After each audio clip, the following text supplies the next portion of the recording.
bracing for impact. That is life-threatening storm surge. Hurricane Idalia's landfall in Florida.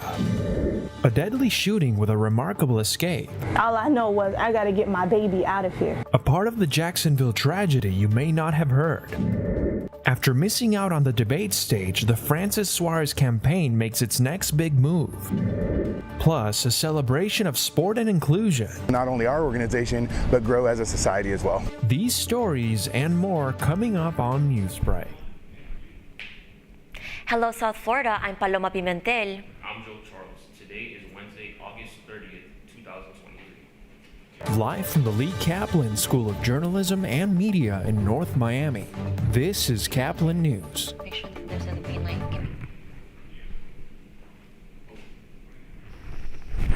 It's you. Storm surge, heavy rainfall, and gusty winds along the Florida coast of Hurricane Italia makes landfall. From the Keys to Florida Gulf Coast is seeing the effects of Hurricane Italia, which is now a Category 3. As Caplin's Valentina Gaspari reports, Florida residents are feeling Hurricane Idalia's wrath.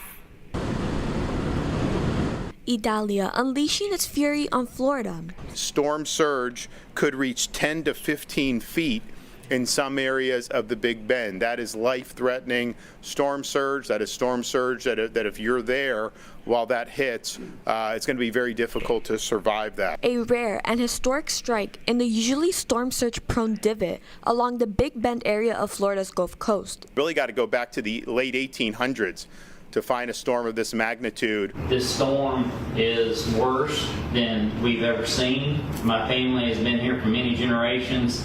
We haven't seen a storm this bad ever. Storm surge is flooding into Fort Myers homes being rebuilt from last year's Hurricane Ian destruction, forcing people to flee a restaurant in Fort Myers Beach. Rising waters turning streets across state into rivers. President Biden says he's in constant contact with Florida's governor. We're worried about the surge, the ocean surge. We don't know exactly yet. It's hour to hour we're watching this, but I told the governor and the mayor, regions that are likely to be hit first, that we're there as long as it takes. We're going to make sure they have everything they need. For Caplin News, I'm Valentina Gaspari. Even though landfall was hundreds of miles from the Tampa Bay area, that was still a lot of storm surge there was this morning. CNN reporter Dan Van Dam shows us the conditions there. We are 125 miles southeast of the most powerful part of the storm. So my point being that you don't have to be so close to the center of the storm where the strongest winds are to get its greatest impacts. Just let this scene speak for itself, right? We've got flashing lights behind us. Tampa is behind me. This is Bayshore Boulevard. And we are getting these intermittent, powerful feeder bands from the hurricane. And again, we're 125 miles away. That is an angry Tampa Bay. And this is storm surge. This is a major concern. This is what 4 to 6 feet of storm surge looks like. Oh, look at this. Look at the waves crashing over the shoreline here. That is a seawall meant to protect Tampa and Bayshore Boulevard. Well, the water has come up and over that seawall, and we're getting sprayed every minute or so with these massive, massive angry swells. That was CNN's Derek Van Dam reporting near Tampa. Italia is now a Category 2 hurricane as it passes through Florida onto Georgia. Republican candidate Francis Suarez announced Tuesday his campaign has been suspended. Miami mayor says he wants to continue increasing the voices representing the Hispanic community. Suarez is focused on America becoming a better nation. He also wants to network with other Republican candidates to make sure the GOP puts a strong nominee in this year's election. This morning, a young mother is sharing the terrifying moments when she is trapped in the Florida Dollar General during a racial-motivated attack last weekend. Caplin's Tanisa Sr. with the latest. Mercedes Jones was shopping for art supplies with her 2-year-old daughter when she heard the shots. At first, Jones says she did not know what was happening, but went into the back of the store with some older women to hide. She says one man was there and hopped a back fence to escape, but they couldn't do that. But I didn't know the nature of the crime at the time. All I know was I gotta get my baby out of here. Then he came behind the store and we saw him. He was like in military clothes. He had like this Marine fit on a bulletproof vest and the biggest gun I have ever seen strapped around his shoulders. And he just sat there, he watched us. He could have killed us all. Jones says the gunman walked up to them and spoke to them. When there was 3 other women, older women that worked there behind that building with me. Everybody else could jump. I couldn't, I had a baby. So therefore, we begging for our lives, and I fell begging for mine, blocking my baby with my body. And then he was like, if you don't want me to shoot you, run. So Joan ran. Unfortunately, because she was carrying her daughter, she fell, skinning her knee. But she was finally able to escape to a nearby property. Eventually, police came to find her. And even then, Joan says she was still terrified. And then I was scared to go with the policemen afterwards when they actually banged on the apartment door and found me. I was scared to go with them because they had the same gun wrapped around their shoulder. I was like, you look like him. Jones says she is struggling to find emergency assistance in Jacksonville to help deal with the trauma of the shooting. For Caplin News, I'm Tanissa Senior. We have a follow-up this morning regarding Monday's tragic shooting of a faculty member at the University of North Carolina. The shooter, Tai Lee Chi, made his first count appearance yesterday and was given charges of first-degree murder as well as for having a gun on educational property. Authorities have since come to conclusion that the killing of that professor was premeditated. We have determined that the victim and suspect knew each other, and the suspect went directly to the victim and then left Caudle Labs.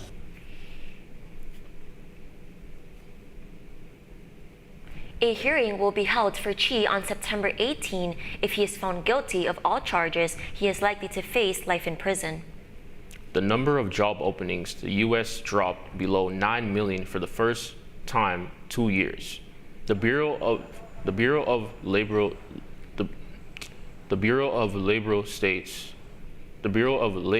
Statistics has reported that available jobs fell for the 3rd time in a row this year.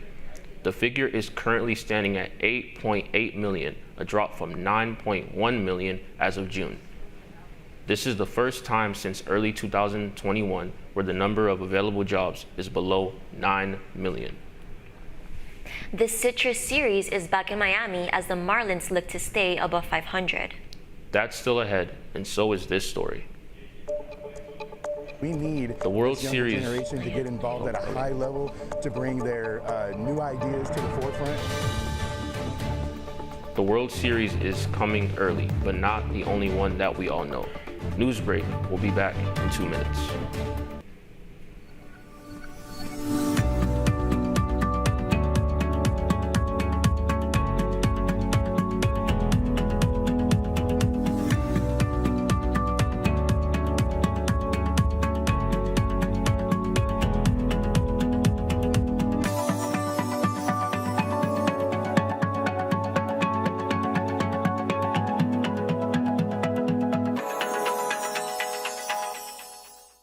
See us dream. See us remember. See us protest. You matter. Your feelings matter. Your identity matters. Everything about who you are matters. See us fight back. See us rebuild. See us shatter stereotypes. See us inspire. See us united. See us now. There are 16 million children struggling with hunger in America. That's 1 in 5 daughters, sons, neighbors, and classmates who don't know where their next meal is coming from. Yet billions of pounds of good food go to waste every year. It's time we do something about it. Feeding America is a nationwide network of food banks that helps provide meals to millions of kids and families in need. Visit feedingamerica.org to help them feed even more. Together, we can solve hunger. Together, we're feeding America.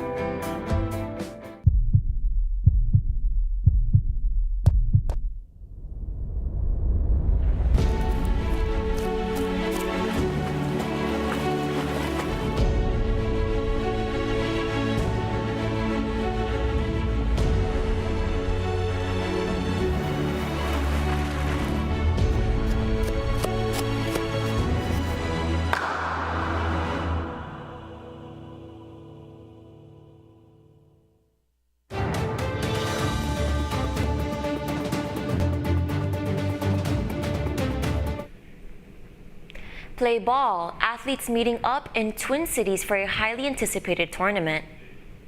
It's time for the World Series, and no, the MLB did not push it a month early.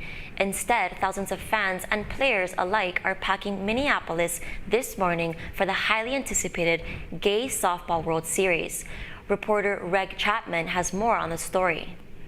225 teams from 54 member cities make up the Gay Softball World Series. Day one in the Twin Cities is filled with registration and information about the league's history and the impact it's had on every city that has hosted this annual event. So I started playing in 1991. I had just come back from the military and wanted an outlet, and I found Gay Softball. For Dirk Nettles, this is more than a softball tournament. It's like a family reunion. You come back and you see all your friends. I've known some of these guys, since day one. The North American Gay Amateur Athletic Alliance, or NAGA, was founded in 1977. The organization is made up of men and women dedicated to providing opportunity and access for the LGBTQ+ community to play organized competition softball in safe environments. The Twin Cities previously hosted this tournament in 1996 and 2012. Organizers pride themselves on how the World Series of Gay Softball has opened eyes to the truth that despite differences in sexuality on the field of play, they compete with the same knowledge, ability, and fire. We need this younger generation to get involved at a high level to bring their new ideas to the forefront so that we can grow not only our organization, but grow as a society as well. Games will be played in multiple locations from Inver Grove Heights to Woodbury, Burnsville to Eagan. These athletes are ready to battle for a title while working to give kids of all ages an opportunity to enjoy the sport. That was CBS's Minnesota Reg Chapman reporting. The Gay Softball World Series runs through September 3rd. This year, the Minnesota Twins have partnered with the tournament, the first Major League Baseball team to do so. The Citrus Series kicked off at Lone Depot Park this week, and unfortunately for the Fish, history continues to repeat itself. The Marlins got off to an early leading in the first 2 innings, thanks to yet another electrifying start from Jazz Chisholm Jr. However, a combination of the offense hitting a dry spell and the pitcher's mound not being able to contain the Rays at-bats led to the Fish getting stomped on. The Marlins allowed 10 runs in just 4 innings en route to an embarrassing loss. The final score was Rays 11, Marlins 2. There may be a silver lining though, as the Fish have a chance to redeem themselves today at 6:40. You're watching Newsbreak, and we're coming right back. Severe weather can strike anytime, anywhere, but there's a simple way to stay safe. Hey, Jim Cantore here. I stay safe in dangerous weather by planning ahead. You can stay safe too with a few easy steps. Build an inexpensive kit with supplies for your family's needs. Write down important information like phone numbers and medications. Always talk with your family, and remember any pets in your planning. Be ready, be safe. Start your plan today at ready.gov/plan.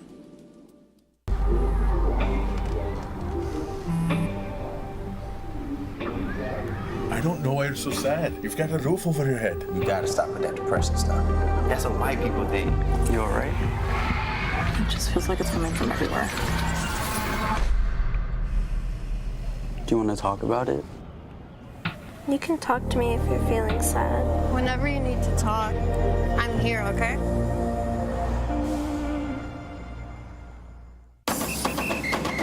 If you're buzzed and doing this,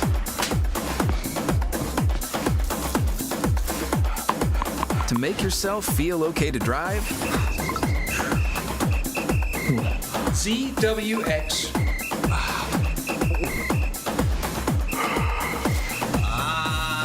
You're not okay to drive. YGKLVW. Regular you.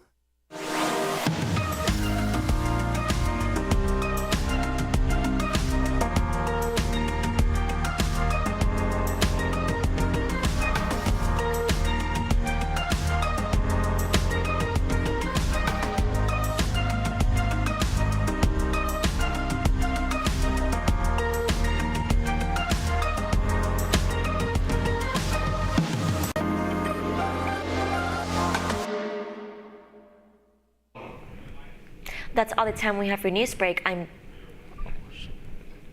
have to do that again. Go. That's all the time we have for Newsbreak. I'm Job Charles. I'm Paloma Pimentel. Get more news anytime at caplinnews.fiu.edu.